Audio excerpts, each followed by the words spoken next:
Second webinar is part of its Back to School Blueprint, focused on helping students return to school and their communities ready to learn and thrive.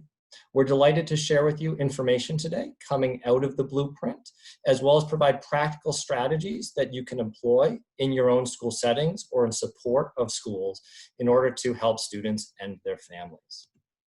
A quick word about the Rennie Center before we dig in. Hello, my name is Chad D'Entremont. I am the Executive Director of the Rennie Center for Education, Research, and Policy. We're an independent, nonpartisan research center focused on ensuring that educational decision-making is based on deep knowledge and evidence of effective practice. The Back to School Blueprint is an example of this work as we're trying to curate resources, strategies, and actionable steps that schools and districts and communities can use to make sure that they are prepared for the fall, whatever may happen, whether schools are in a place-based learning experience or logging on remotely.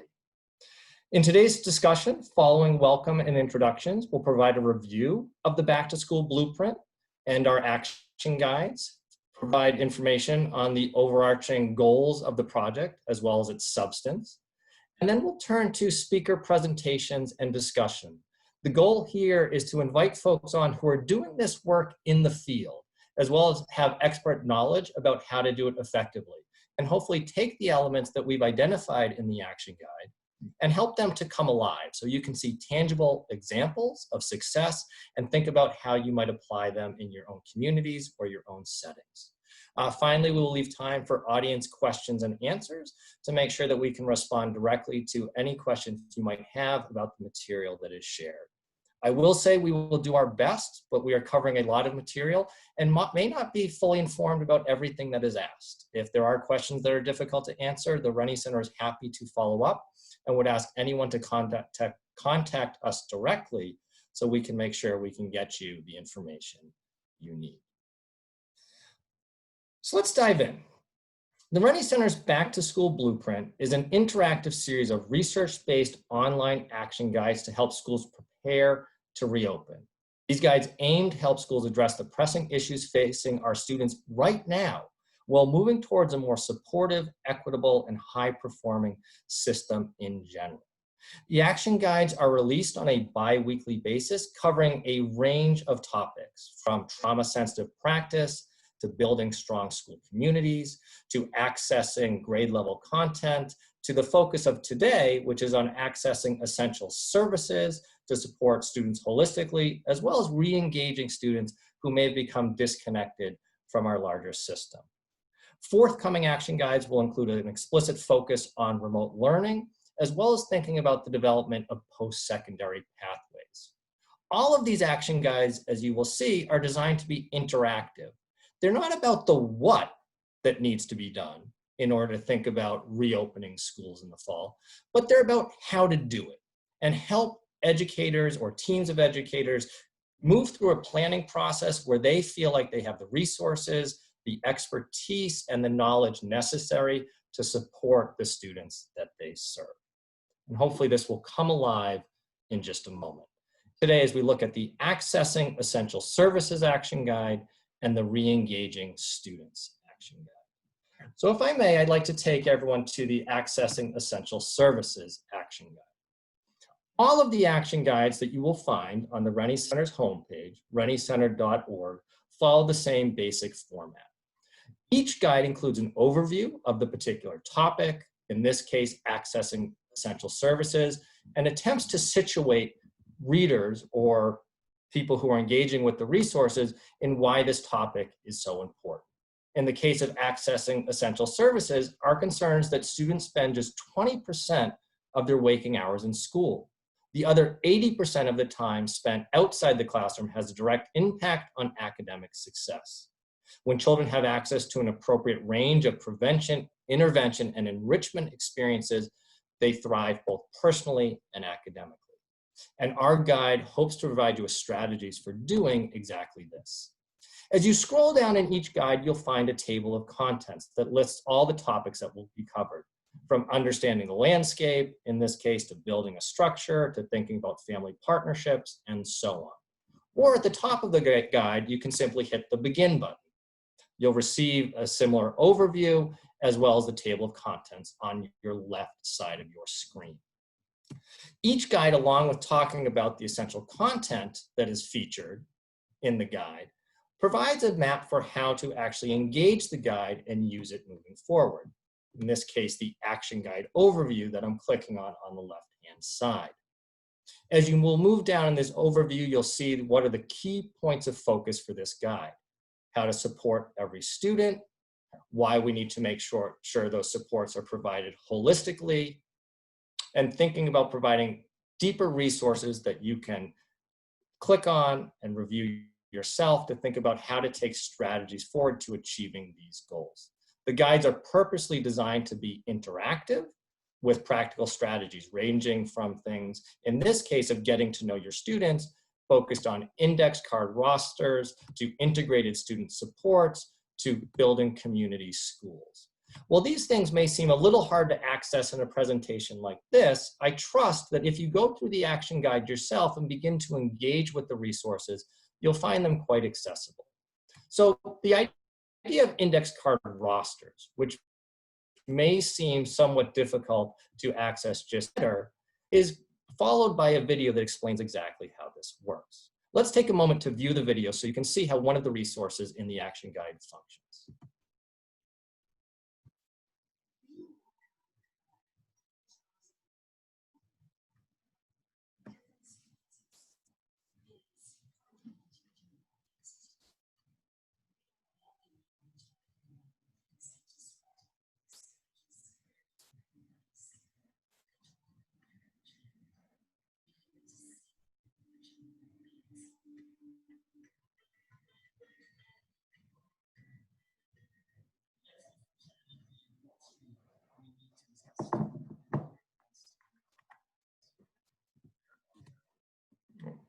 My apologies, Ellie just informed me that you can't hear the video.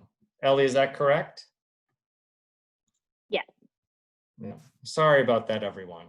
So in the interest of time, I'm going to move us forward, and offline, Ellie and I will talk to see if we can show this towards the end of our conversation before the Q&A. So as we move forward through the guide, I mentioned the beginning of the guide to provide an overview of the topic as well as how the guide is structured. Following the overview, each guiding contains a look at school-based strategies. In this case, to access essential services, these strategies range from understanding the landscape, to building a structure, to growing family partnerships, to producing cross-sector collaboration, to expanding learning. If I'm to click on one of these categories, in this case, building a structure, what you will find is a how-to approach and specific steps to pursue this goal as part of building essential systems. So in this case, you'll start with thinking about what are the core components of building a structure for a system that supports all students, from how to develop that system, to how to engage families, to how to meet with educators, to how to develop a plan, to how to follow up. Again, stressing the interactive nature of these guides, if you click on various aspects, it provides you with more information. So in this case, in thinking about engaging families, reminding us that families know their child better than anyone. Educators must engage students and families to share their strengths and challenges. In partnership with families, educators can identify the most effective supports for every student. As you scroll down, that basic framing turns into those series of action steps. So what would building a structure to ensure all students have access to essential services look like for your school? That would include scheduling student review meetings, preparing for those meetings to occur, developing a meeting structure, creating student-specific plans, and monitoring plan implementation. As you'll note, each section I'm highlighting includes additional information to go deeper on the topic, and each section that is in the guide would include similar detailed information for how to move forward with the things that are featured. Since the purpose of this webinar isn't to go through the guides in depth, but to show you how they are structured and encourage you to explore them yourself, I will move forward and wrap up with this guide by saying that each guide ends with some things to think bigger about, what long-term planning may lead to, in this case, thinking about how to develop community-focused or community schools, and then ends with specific action steps that can be taken by school leaders. In this case, one step is identifying a student support model to start the year. Action steps that school leaders can do later: provide leadership training for staff, partners, students, and families participating on the shared leadership team. And action steps, in this case, for school-based teams, practitioners working in the school that ultimately will probably be responsible for executing these activities. The action guides ultimately end with a going deeper section. So if you find particular things in the action guides that resonate with the work you're doing, and you want to ensure that there's a chance to continue to develop your expertise or create resources for your school community to further this work, the going deeper section tells you where to go next. So for instance, in the thinking bigger section on community schools, the going deeper section includes a community schools playbook that reviewers could use. I won't go through the entire guide on re-engaging students in the interest of time and making sure that we turn to our panelists, but I'll use this as an opportunity to show it to you all and how to find it. So if again, I go to the Rennie Center homepage, renniecenter.org, the Back to School Blueprint may appear right on the homepage, which you can find through our scrolling toolbar. If it's not there, under Research, you'll find a drop-down menu of all the active action guides, including essential services and re-engaging students. A homepage will give you an overview of the guide, and at the bottom, you can click on the guide to access it.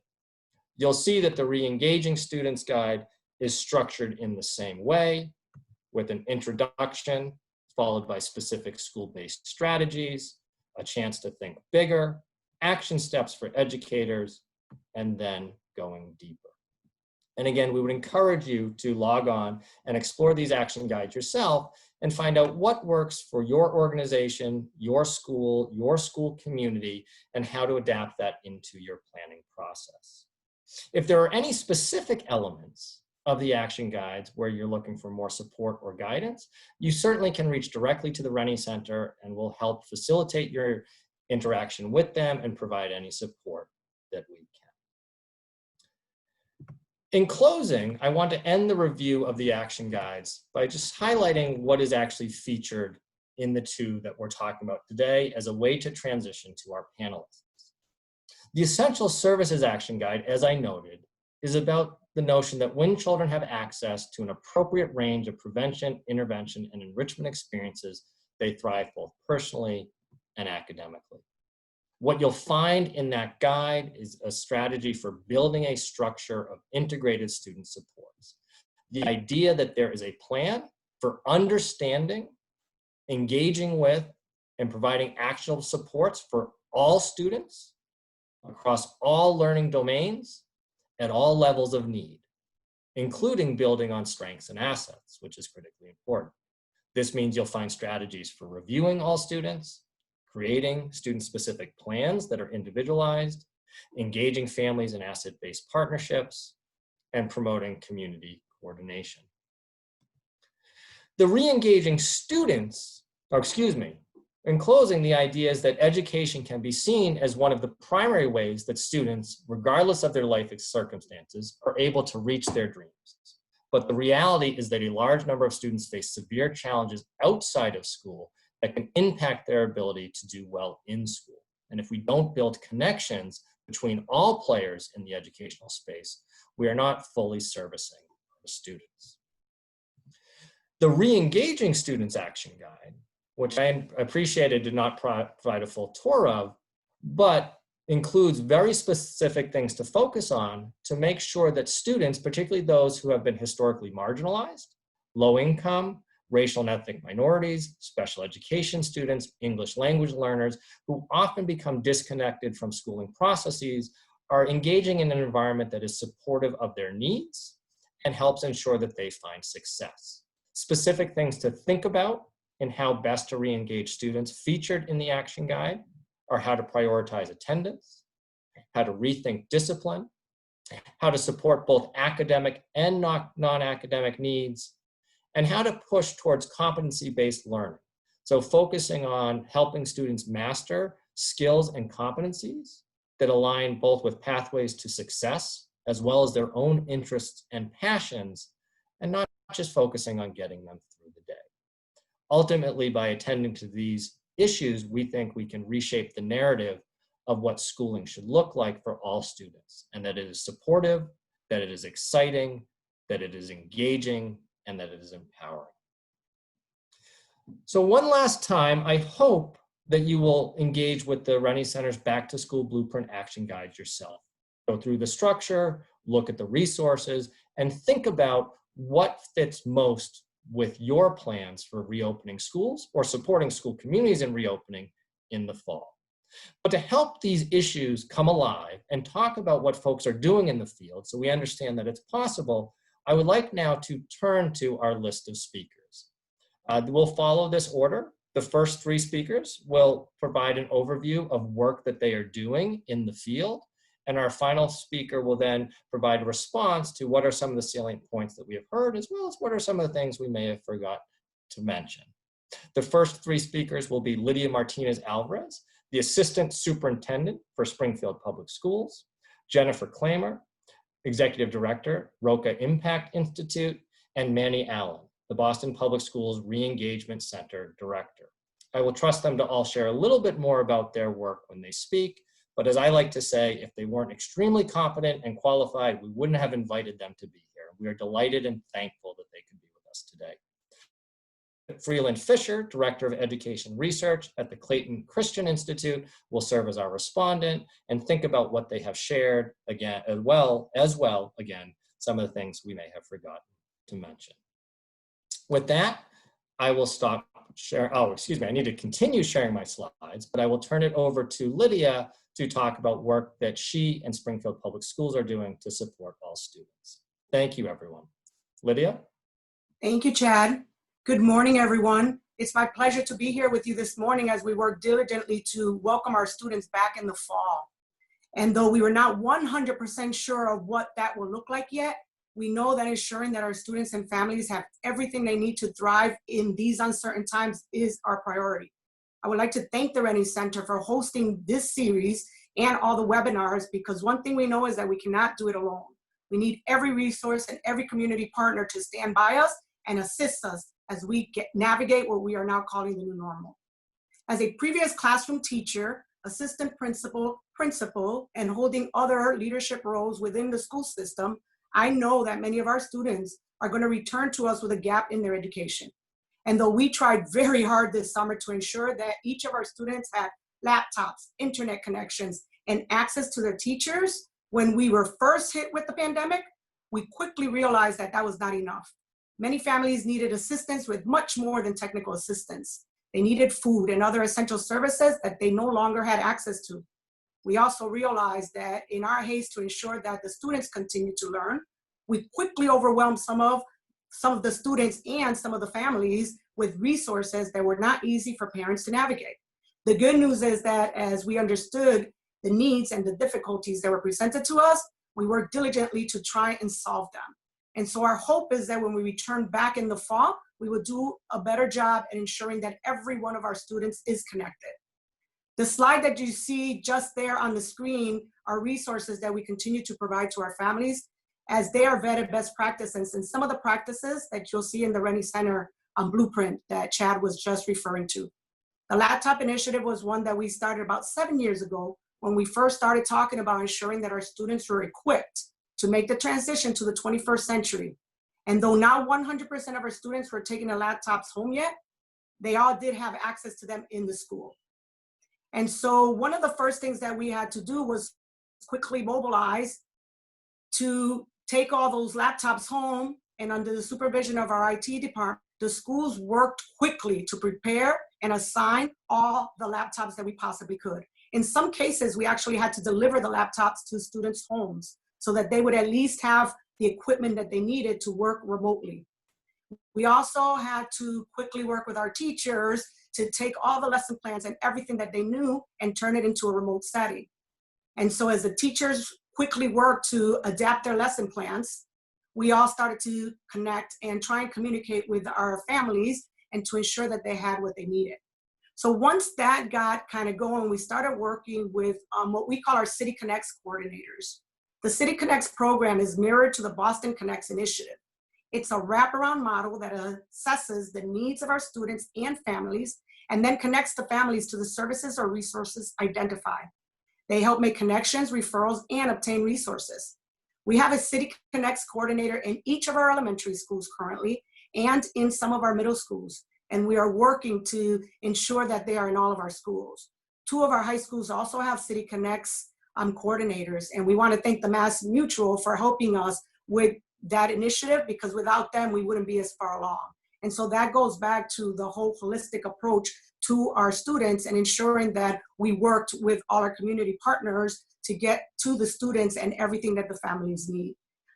So as we continue to try and reach our families and try and ensure that all our students had everything they need, the City Connects coordinators worked with the Platform Dojo with many of our schools to continue to help the schools. And so in the fall, the families are still going to be able to connect with our City Connects coordinators, whether we're live, whether we're hybrid, or whether we are fully remote. Again, we're not sure what the fall is going to look like as we plan for all 3 scenarios. We also worked with our student employment program, which helps connect the students with internships, summer, and part-time jobs. And so we wanted to make sure that as our students were out in the summer, and whether they were connecting to school or not, that they actually had something to do that was very productive, because we know that they are going to have, again, that gap. Not all of them, but some of them will have that gap in their education. So during the summer, we're also providing other resources. So our summer schools have all gone remote. However, this year we also included a summer exploration program. And so that summer exploration program is designed for all the students to be able to go online and participate in projects. And so, as Chad was saying earlier about making sure that we knew our students, part of what we did with this summer exploration is to start to get to know our students and know where they're coming from and where they want to go. And so we have 3 projects that are online right now. It's My History. It's an autobiography project where the students actually get to know who they are, because in these times, it's very important that they know who they are, who their families are, and where they come from. The other one that we have is My Future. It's an aspirational project. We wanted the students to really start thinking about their futures and to come up with ideas and ways that they feel that they can do now in order to reach those goals. And then the last project is My Pathway. And that one is a design project. And what we're asking the students is, so now you know who you are, now you know what you want to be, what is the ideal school situation for you to come back to help you achieve those dreams? And so what we are doing with those projects is that those projects will be sent to the teachers of the students in the fall, so that the teachers can actually start to get to know their students even before the students arrive. Because it's very important to make those connections with our students. And since our students have been out since March, they missed a lot of the transitional processes that we normally go through when we are live in school. And so because we were thrusted into the remote learning environment, we've had to continue to kind of navigate and figure out what's the best way to do that. Another thing that we realized through essential services was that we wanted to make sure that our students and our families were still fed. So we started our food distribution program. We started with 3 sites, and we are now currently in 17 sites. And we will continue to provide that service. And so as you look at the slides, you'll see just a bunch of other resources and a bunch of other initiatives that we have going, but these are not all the resources that we have. So we encourage you to visit our website and to contact us with any information you have. You can contact the central office, you can contact the superintendent's office, or you can contact our schools. And so with that, I just want to remind everyone that it is important that we all work together. And we want to say thank you to all our partners for always being by our side and understanding that our students are only with us for 20%. And so with that, I now have the privilege and honor to present to you Ms. Jennifer Clammer. She is the Executive Director of the Roca Impact Institute. Jennifer? Thanks, Lydia. I'm actually going to talk a little bit about young people who are in schools 0% time and who are out of school doing other things 100% time. Before I start, you guys all saw my picture. In addition to my work, I'm a parent of a 10th and 11th grader.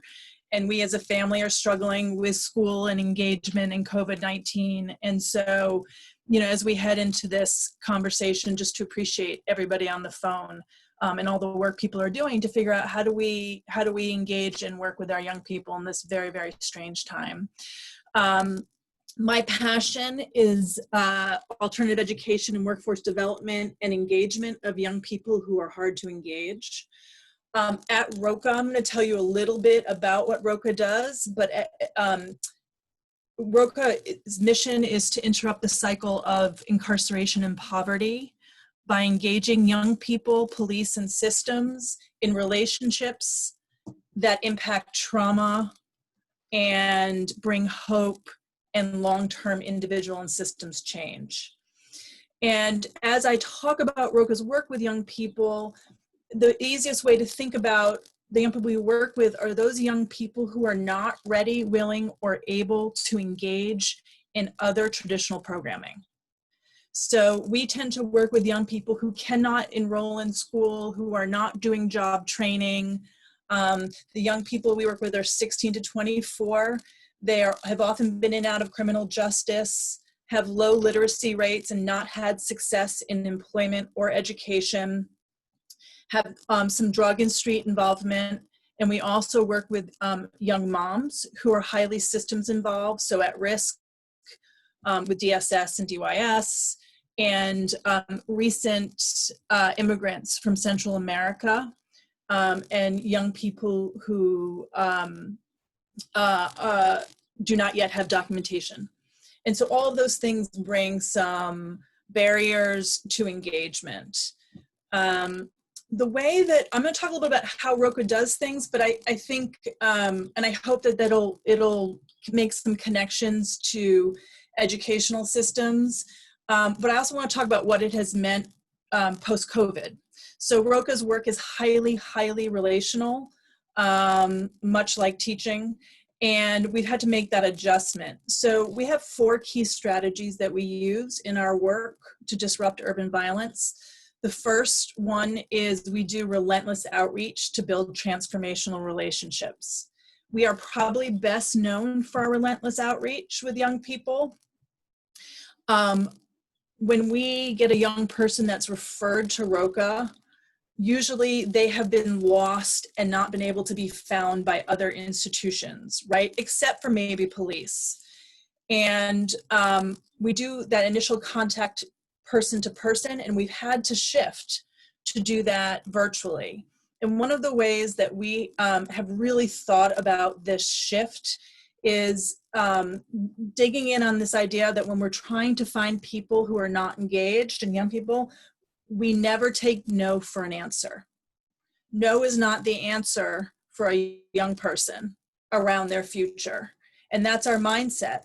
And the other thing that we do internally is we hold our staff accountable for actual contacts and connections, not for texts and emails, right? That's been our shift. You have to make the connection in order to actually say you're doing the outreach, not just do the outreach.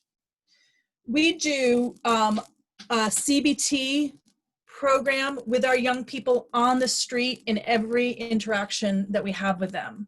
So instead of doing cognitive behavioral work in classroom, we do it on the street, on the stoop, and through YouTube. And you can see in this picture, these little cards, those cards are our skill cards. And we use every scenario, situation that a young person is in, including feeling really unmotivated by COVID, to work on skills that can help disrupt negative habits.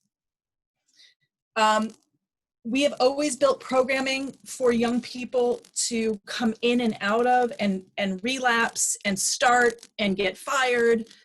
Now it's harder for us to do that And so we, like school systems, are working really hard on getting programming out to young people wherever they are. So whether it's GED high-set programming or workforce readiness, simplifying our stuff to the most basic elements and delivering it through every virtual platform we have.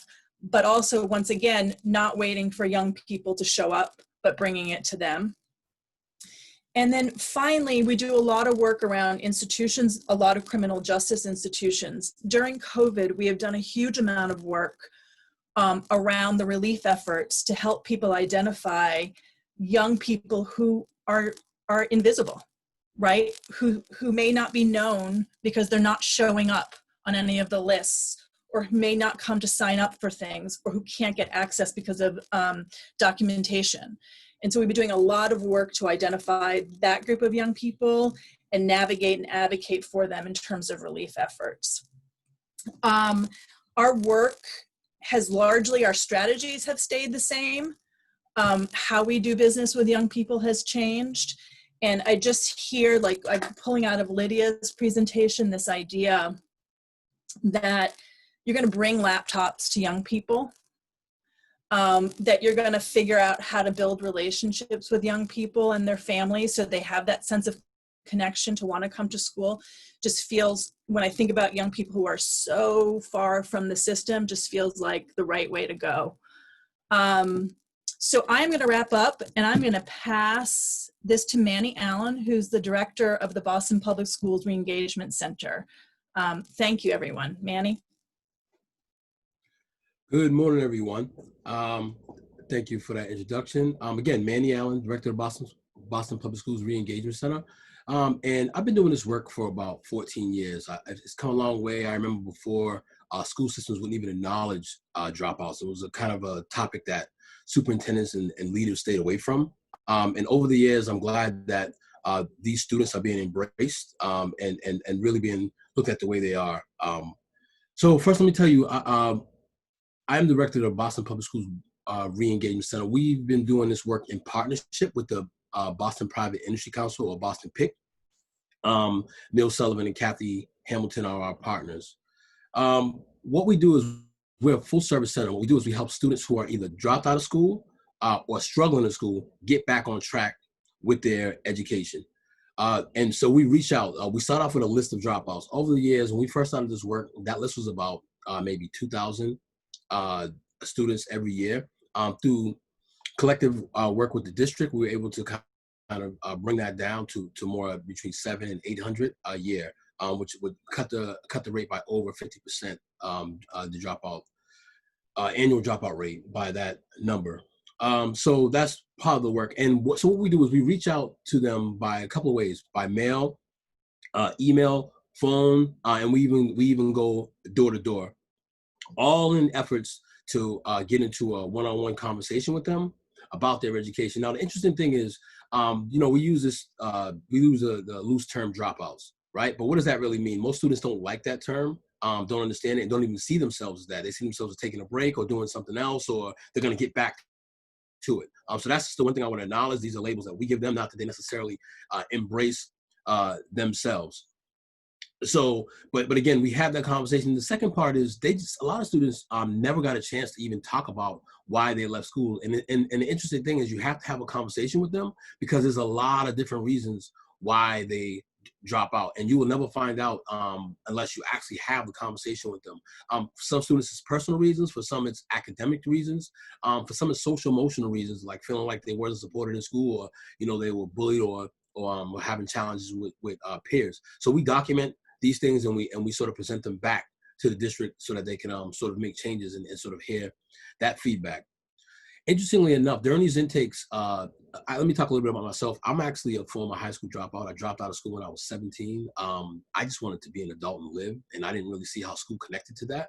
And I really learned over the 2 years that I was out by just trying to live as an adult and do independent things, and realizing that everything costs money. And then it started kind of making sense to me. And at 19, I went back. I did 2 more years, graduated at 21. I went on to go to college and get my bachelor's, also my MBA. So I share that to say that's sort of the conversation that we have with the students. We have 4 outreach workers, and they do the same. They share their stories. They either dropped out or had some sort of struggle in school. And it's honestly what young people sort of want to hear, is that, that it's not too late for them to get back on track, really, is the bottom line of that. Over the years, we've served, or at least reached out to, around 14,000 students. We had in-depth conversations with over 7,000. We helped over 3,000 get back into school. We have about 1,000 graduates and counting at this point. And another service that we offer is we have a classroom at the Re-Engagement Center. This is more of a transitional classroom. Some students, while the thing that happens with students is when they come to you and they want to get back into school, they want to move now. They don't want to hear 2 weeks, a week. They want to be able to move now, and we're able to kind of offer them classroom, actually offer them blended learning classes immediately, which they can start right away. So this year we had about 30 students, and we have 14 graduates so far, and we'll have another batch of graduates at the end of this summer. So I'll talk about now really the new challenges, and I'm pretty sure we'll cover some of this during our discussion. But dropout outreach, like what is it like during COVID, right? Because everything changed, and actually we get away from just dropouts to disengage, because for Boston Public Schools, we stopped unenrolling, and this is probably true with all the other districts. For the students, attendance was pretty much, students were held at no harm, right? So students cannot actually drop out at this point. But what we have experienced is a lot of students disengaging with these virtual classrooms. So this year we had 600, prior to COVID, we had 600 students already on the dropout list, but we know we have to kind of move differently than we have in prior years, right? Because a lot of students left this virtual environment, and for many don't want to return to the virtual environment. And we know DESE is giving us 3 options to open, either remote, some hybrid fashion, or regular fully reopened. But most indications in Massachusetts are looking like we're probably going to open back either hybrid or remote. So the question is, what are we re-engaging these students back to? And that's really our work, that conversation. I know a lot of students have been very frustrated with the virtual environment. So that's just going to be another interesting challenge that we will be all experience collectively, and I know we'll support each other through it. So with that, I guess I'll save the rest of that for our discussion, for our Q&A later. But with that, I'd like to introduce Julia Freeman Fisher. She's director of the Education Resource Clayton Christian Institute. Julia? Thank you so much, Manny. I have the unenviable task of tying all of that amazing information together. And I took 4 pages of notes, which I won't read back out loud to the group. But I think as we sort of pull back and think about what are this particular moment, by the way, these are not new needs, but they've just been magnified by the moment. I want to just sort of give a quick overview of the research on integrated student supports, and then reflect back to you some of the great nuggets I heard from our 3 presenters that I think reflect everything. So this notion of integrated student supports, I think it's helpful in that it brings some discipline to an otherwise infinite list of student supports, that if you are running a school district or a re-engagement center right now, you can see a laundry list of things that your young people need, and that can be really overwhelming to capture, to synthesize, and to systematize.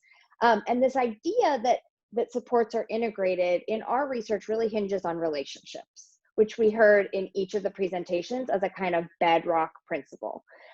Springfield is obviously working with City Connects, which is one of the most studied programs that does integrated student supports. And when we were studying that program, I just want to share the genesis of it, because I think it's actually really instructive for those of us who are trying to build student support structures. The genesis was not a whole bunch of cross-agency coordination and all the logistics that all of you are having to handle on a day-to-day basis. The genesis was a Boston College professor who was going into community schools and hospitals and interviewing students and patients, and taking what she learned from those interviews back to their teachers and doctors. And the teachers and doctors were having these aha moments where suddenly they understood the lives of their students and patients much better than they had before. And it was through that relational context and those conversations that, just like Manny was saying, you start to gather the informal data, an understanding of all of the circumstances that young people may be facing at home in that 80% of time out of school. And the school system can then react to that informal data. So with that in mind, here are the sort of nuggets I drew out of those 3 presentations that I think actually speak to that idea of using relationships to better serve students, to better understand students, and to get to know them so that you can support them. So supports aren't prefabricated, they're actually responsive. The first in Lydia's, I love, and Lydia, with your permission, I want to tweet and write about this, but the summer exploration program that you talked about, as a set of projects where students are getting to know themselves and teachers are then getting to know students, right? What I heard in that was not just a set of academic exercises, right? But it was a way for a relationship to be strengthened, particularly in the back to school context, when we know evolutionarily we will need what evolutionary psychologists call a rebound effect. We need to dedicate the time to rebuild relationships that may have been fractured amid social distancing. The second thing I heard in Jennifer's presentation, again, to this point of sort of relationships at the bedrock of support, is this distinction between outreach and connection, right? We're seeing a lot of school districts get into checklist mode right now, which makes sense. It's a way to make sense of all of the things that are on their plates. But that checklist could end up being a lot of inputs, outreach to families, emails, text messages, without not a lot of connection. It could even be contact without connection. So I'd love to have Jennifer dig into sort of like, what is the data? What's the evidence that that connection is actually being forged? Then lastly, what I heard in Manny's presentation that I think, again, is just a tactical truth to what it takes to build relationships, is that the outreach workers and coordinators at Manny centers are sharing their own stories with the young people that they're engaging with, that they in fact may have shared experiences that young people can identify with. And what we know from sociological research is that similarity breeds trust, and trust is the glue that holds together relationships. And so when you're doing outreach with young people to try and provide them with supports, if you're not creating that common ground and building that trust up front, you can throw all the resources you want at them, but they may not stick in the way that you're hoping they will, in a sort of holistic student support structure. Last 2 things I'll say, like I said, I have 400 pages of notes here, so Chad, just cut me off if I'm running over. Last 2 things I'll say, as we enter this period of unknowns and likely high dosages of hybrid and virtual learning in the fall, the research on online learning and what students need is fairly clear that students need a quote unquote person on the ground, an in-person support, whether that's a mentor, a sibling, a parent, a caregiver, a neighbor, who can help them make progress in their online learning. Now, that doesn't have to be an educator, right? But it has to be sort of a co-conspirator, a motivator. What that tells us, I think, is that our formal institutions, our school districts, and even our sort of out-of-school programs need to get better and better at detecting who that person on the ground might be for our young people, right? It's not just emergency contact information. It's actually understanding, who do you turn to? And it might not be someone that the school historically was aware of in the student's life, but who now could be an incredibly powerful resource. And the last thing I'll say there is maybe we can touch for a second in the discussion on the power of peers. I think that as we think about student supports, it sometimes becomes a very adult to young person choreography or architecture, but students are also likely turning to their peers right now. And if schools and programs can understand those peer networks better, they could actually enlist them to be part of the support structure. One example that we could talk about, there's a program down in Georgia using a notion of running partners, that you have sort of an accountability partner who helps you set your daily goals and stick to them. And that can be done in a peer-to-peer fashion, not just relying on your teachers and staff in a school building. So way more to talk about, but that's my quick reflection on why I think relationships are the bedrock of whatever support sort of systems and programs we put in place. Wonderful. Lydia, Jennifer, Manny, Julia, thank you so much to all of you for sharing your expertise, your knowledge, and your thoughts on what's happening right now. I want to shift to Q&A. I certainly have plenty of questions myself, but I prefer if they come from our webinar attendees. So a reminder to everyone, there is a Q&A function on this Zoom webinar. You can type questions in there and we will do our best to answer them live with our panelists. I also want to use this moment while people are reflecting to turn people's attention back to the action guides. If what you have heard over the last few minutes piqued your attention, If there was information that was shared that you thought was an effective practice, you'd like to learn more about, you think you might be able to adapt it to your own planning, your own work, that's what the action guides are for. The ground that Julia just covered on integrated student supports, as well as the various programs that Lydia highlighted, like City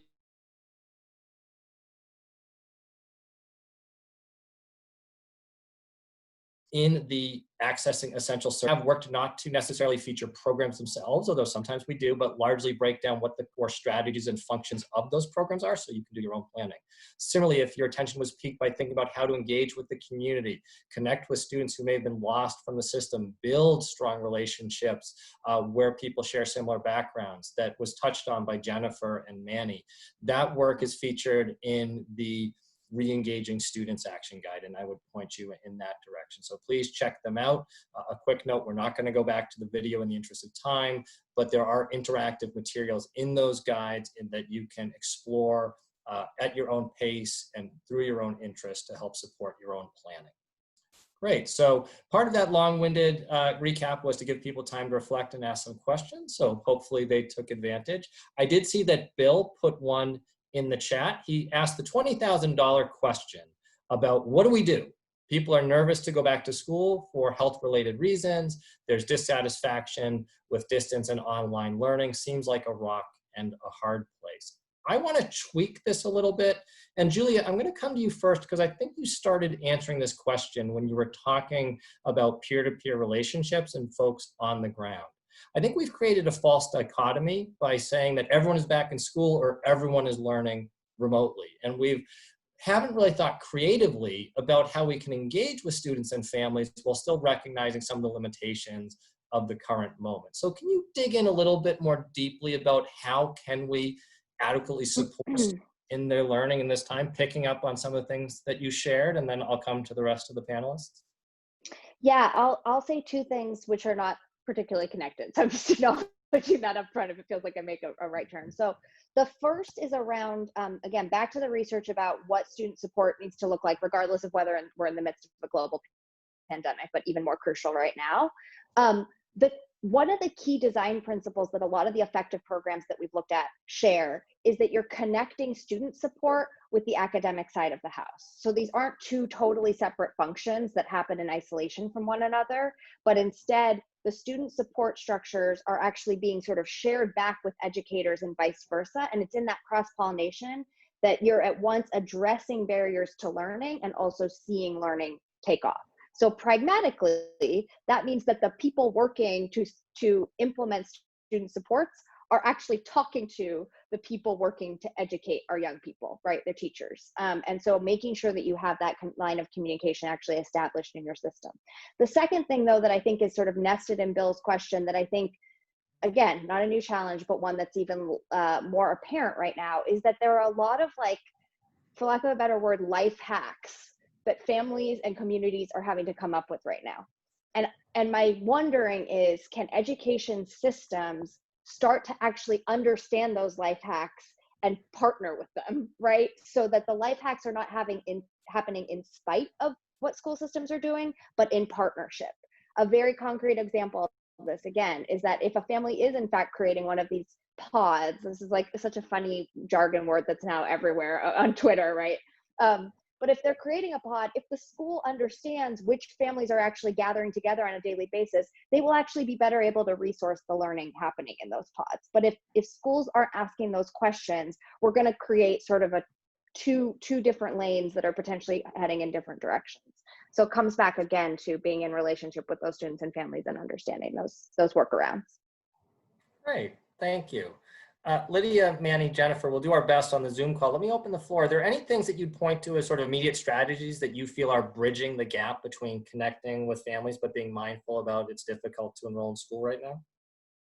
Yeah, well, for Springfield Public Schools, one of the things that we work with is we have a project coach is one of the things that we do. It's in conjunction with Smith College. And what it is that we have the older students kind of working with the younger students, right? And so they kind of mentor them through athletics. And so elementary kids are being mentored and kind of educated after school by some of our high school students. And so that is one of the ways that we do in order to kind of help and close that gap. That's just one example of the many things that we do to do that, because we understand how important our families are. We also last year put together a team of parents. It's called the PCAC. It's our Parent Community Advisory. And so what the PCAC does is they help bridge that gap also. And so they are kind of our liaisons to our families out in the streets, because they actually have students in our district and students that they work with. And so through their students, they get to meet other families. And so they're really helping us kind of make some of those connections. So Project Coach and the PCAC are just two examples of how we are trying to bridge that relationship gap between our students, because Julia's right, listening to the students is the number one thing. Too often we tell them what to do without listening to them, and then they just do things to be compliant, right? To get that A, to get that B, but they're not fully immersed in what they're doing. So that's just two examples that we're doing. I would just add a thought, in that a lot of our larger conversation is about what adults think about education, right? We send our kids to school for teaching and learning, right? And that's our frame. But when you talk to young people, and a lot of them probably don't do a good job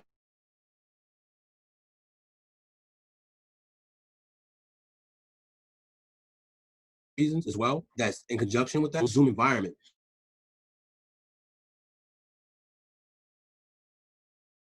Some of it's subconscious, some is conscious for them, but I don't know about it. It's all gone. So we're thinking as school districts, we gather and we say, hey, we're going to provide school in different form, which, you know, and it sounds good. But to a student, there's so much lost there for them in terms of just, I mean, I'm thinking about what some of my students, you know, they don't get to choose outfits anymore. Like even myself, I can't remember the last time I wore a suit, honestly. I put on a collared shirt for this call, like, but you know, everything has changed in 3 months. So I just wanted to put that out there that innovation is needed. And also conversation about what students from their voice actually lost, and how can we incorporate some of those things in their education while we are operating virtually. Because if we don't, disengagement will increase. Thank you, Manny.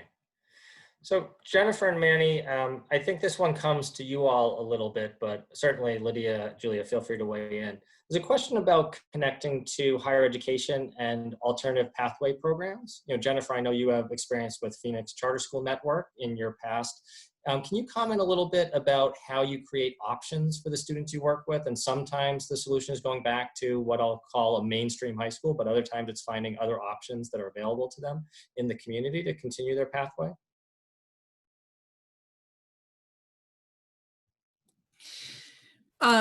And so again, a lot of this goes back to having conversations with young people about their motivation for what they want in their future, and getting to know, is their driving force around specific career access, or is it around reconnecting around relationships? And really having the institution that you work understand what is available for young people and what it requires. What I've seen quite a bit is, I loved, Julia, the list that you talked about in terms of the checklist model, like people just checking the boxes. But really, if you have young people who are agreeing to re-engage in education, whether it's to higher ed or job training or career one-stops, that you have a handful of folks who are knowledgeable both about what young people want and also what the other partnering institutions offer, and walk with them through the enrollment process, right? So essentially the relationship at the school, the primary, is making the bridge to the new relationship. And there's so much evidence, and Manny, you could speak to this too, because I'm sure you do a ton of this in Boston. There's so much evidence that if you can bridge entry into a new experience, Job Corps, Youth Build, community college, you increase the success. And the other thing is if you do it with a cohort, right? Back to that peer model. If you have a number of students who are interested in the same thing and can work out the kind of connection where a cohort of young people can engage in early college, which is, you know, I know there's a whole probably other conversation about early college, it increases success. Man, I don't know if you want to add. No, I think that was said well, Jennifer. I think what I would add is simply, I think it's really about getting students not to look at school as a destination, but a pathway to something. As simple as that sounds. I mean, students been in school for so long, they see it as this thing that they're in, you know, and I found with students who are disengaged, and that's why, honestly speaking, this is probably this is the reality. Students who have been out of school for a while, I noticed they come back with like outside lessons and more of a connection to how the world really works, which generates their motivation, right? So I think when we talk about entry on ramps, it's really about getting them to think past, and the hardest thing to get young people to actually imagine themselves at 25. I don't try to go past 25.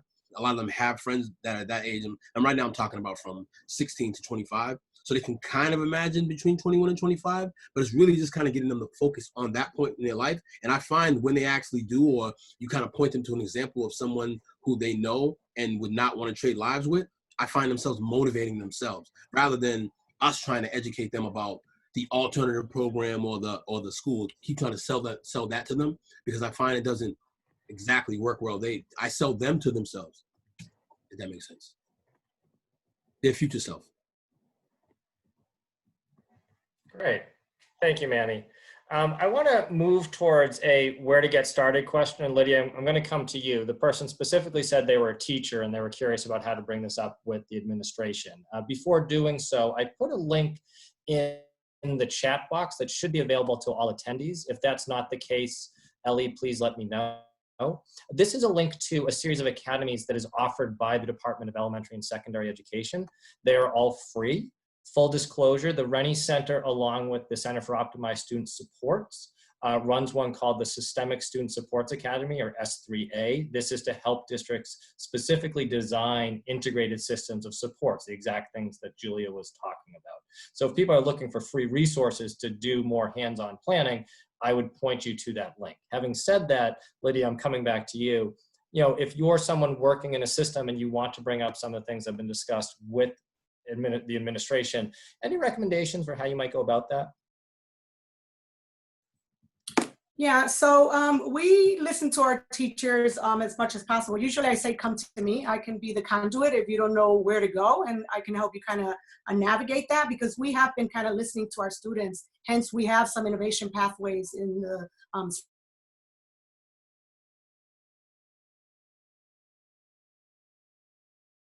kids, and I'll come back. And so we've done some of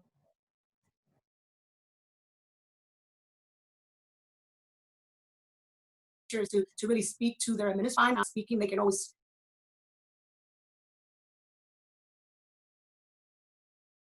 every week to try and help and open some of the doors that our teachers need, because they do need a place. You know, we're talking about students and relationships, but the teacher-student relationship is also very important. And in many, many cases, it's the one relationship that students really rely on. And so we want to make sure that our educators feel heard. So if it's Springfield Public Schools, what I can say is come to us. Usually assistant superintendents, we kind of help and bridge some of those gaps between administrators and teachers. But, you know, reach out to your principles. And what we say usually is come with a plan, not just with a problem, but come with a solution, right? So if you see something, give us an idea of how we can get started, because sometimes we just don't know where to begin.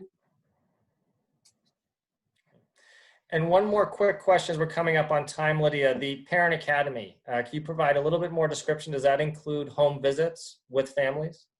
Yeah, so as you saw our slide, the home visit project is one that we've been doing for years. We actually fund it at all of our elementary schools and middle and high schools. And so that is another way of building those relationships so that the teachers get to kind of know who the students are. And the Parent Academy is a series of courses, webinars. It's whatever our parents need or want to hear about or learn about. And they actually send us sometimes proposals. Some of our parents are the ones that actually teach some of these webinars or courses over at our Parent Academy.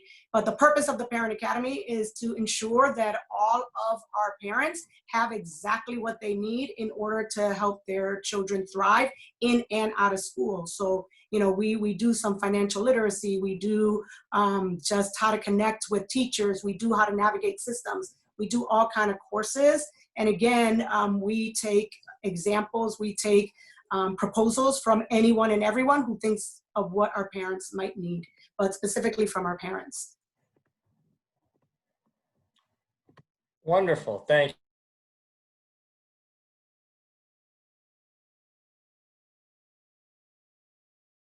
The answers were very rich and informative. Panelists is greatly appreciated. A reminder, if there are questions that you did not have a chance to ask or you're looking for deeper answers, please feel free to reach out directly to the Rennie Center. Our contact information is on our website, renniecenter.org. We will do our best to answer those directly, get you situated with the action guides, or if frankly you're more interested in talking to one of our panelists, we're happy to make those connections as well.